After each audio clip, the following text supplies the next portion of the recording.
We begin this hour with President Trump's push to expand his presidential power and what, if anything, is being done to try to rein him in. Just this week, Trump called for more of his political rivals to be prosecuted, issued a controversial pardon, and said that the Department of Justice owes him money. But some Democrats refuse to stand idly by and are taking action. Senators Adam Schiff and Elizabeth Warren have introduced a resolution to officially condemn Trump's pardon of Changpeng Zhao, the founder of the world's largest cryptocurrency exchange, Binance. Zhao served 4 months in prison after pleading guilty in 2023 to enabling money laundering at Binance. And to no one's surprise, Binance has financial ties to the Trump family's crypto business.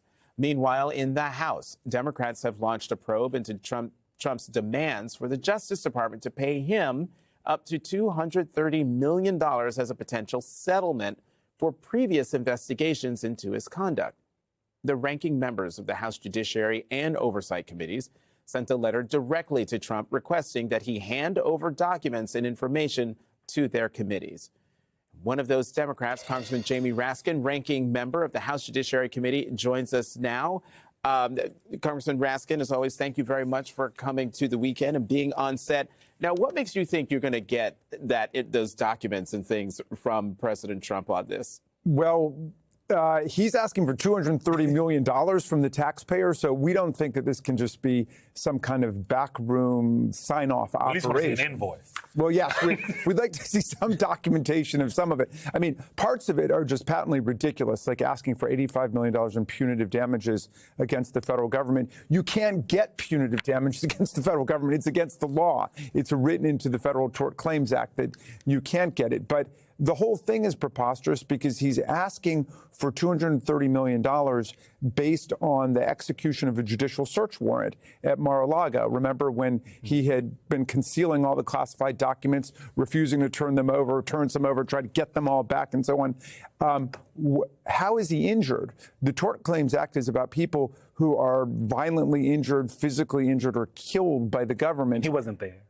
Yeah, I mean, I know he was not physically injured by virtue of what they're calling the raid, which is just the execution of a search warrant, which happens hundreds of thousands of times a year across the country. Imagine if everybody got $230 million because their home or their office was investigated. But in any event, in his case, it's totally ridiculous because the Constitution says that the president is limited to his official salary in office. That's in Article 2, Section 1 of the Constitution. It says his salary cannot be increased, it cannot be decreased, and no other compensation can be received. And he just wants a cool $230 million because he thinks the government is his piggy bank. And at the end of the day, it's really important for folks, and Sam Stein reminded us of this yesterday, is that most of his legal fees were paid, the $230 million or however much, were paid by the super PAC that was created and people donated into. So really, the money ain't his to begin with, but I will digress. His donors have already paid for it, essentially. Exactly. Now he wants to go back to the taxpayers to put more money in his pocket. And not to mention the fact that there was a lot of tension at the time between him and his personal lawyers about whether they were getting paid and how much they were getting paid. Exactly. I want to play some sound from your House Speaker, Mike Johnson, before and after he claimed to have read the New York Times report about the $230 million, but he still didn't know either way. Yeah. The Times is reporting the president is asking DOJ to pay him $230 million for his past cases. Is that appropriate, considering it's a department under his control? I'm not going to comment on something I haven't read, so I'm not sure what you're talking about. How comfortable are you with the president apparently seeking $230 million from the Department of Justice? I don't know the details about that. I've just read it. I didn't talk with him about that. I didn't talk to him about that. Yeah. That sentence to me is very telling and very important because what it says is I was not told what to say. Yeah. Right? Like if someone asked me a question after I read an article, I'm probably going to have an opinion about it. You probably would have an opinion about it. Yeah. I don't have to talk to the subject of that article to have formed an opinion in my adult brain. Well, at least Trump's allowing him opinions sometimes because Trump the other day said, I am the president and the speaker. I mean, there has never been a more humiliating subjection of the Speaker of the House of Representatives in American history than what we're living through right now. We haven't even been in session for a month. You know, the Senate at least is in session, but they just closed down the House and they've closed down the government and they're trying to close down the health care of the people. And Mike Johnson says, I basically can't say anything until the White House tells me what to say. And there's another $130 million that I feel like I've identified actually almost $1 billion that maybe could go towards the SNAP assistance literally anything. Over the course of this week between the East Wing and this DOJ payment, and now Timothy Mellon, who's donated $130 million to pay troops.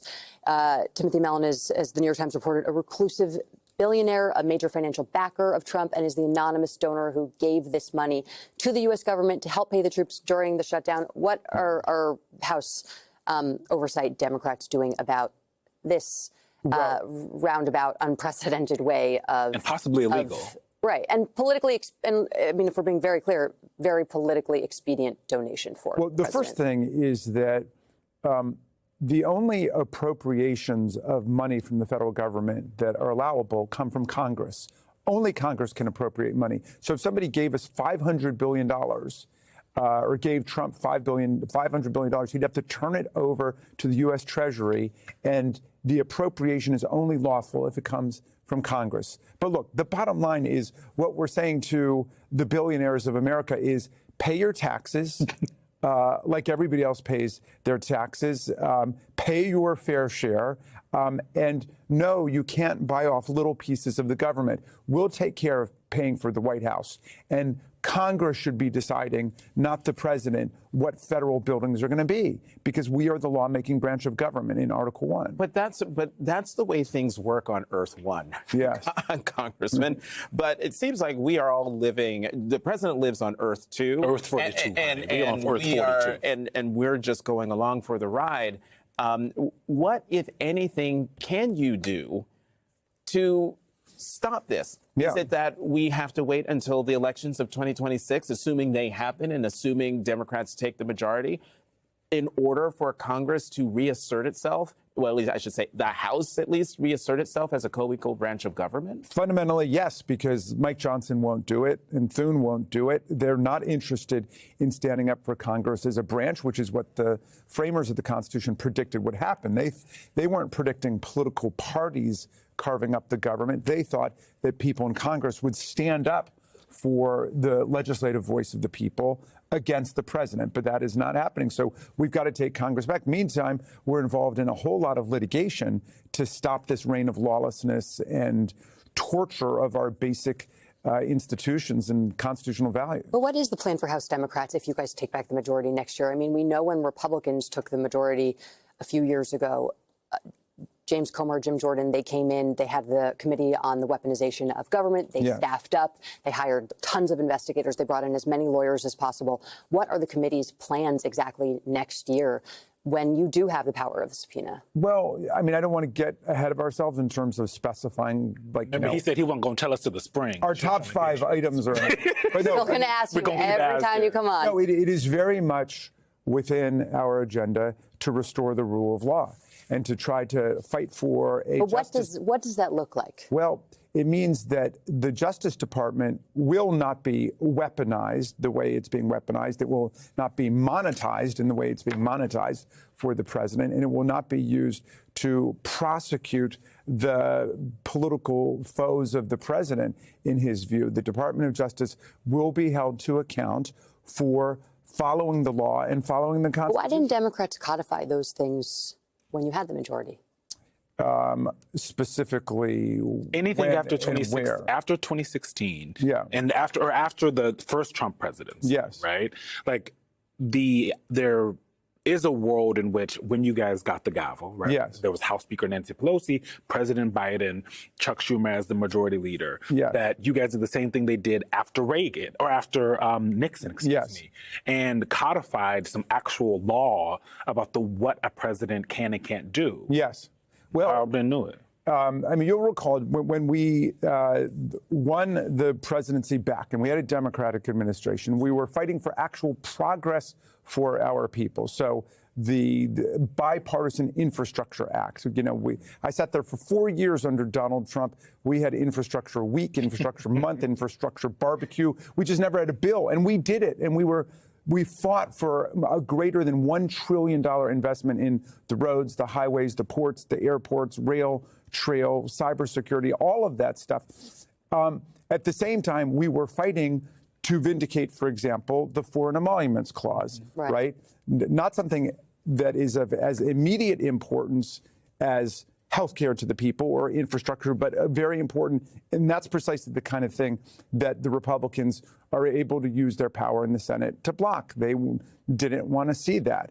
So we were able to make progress on a whole bunch of things, including prescription drug reform. But it's very clear when we get back in, we're going to have to deal with these constitutional infrastructure issues because they've turned the presidency into an instrument for money making for the president and his family. So we got to deal with the Foreign Government Emoluments Clause, the Domestic Emoluments Clause, which says the president can't get extra money from the federal government. We're going to have to put in actual precautions to make sure this never happens to us again.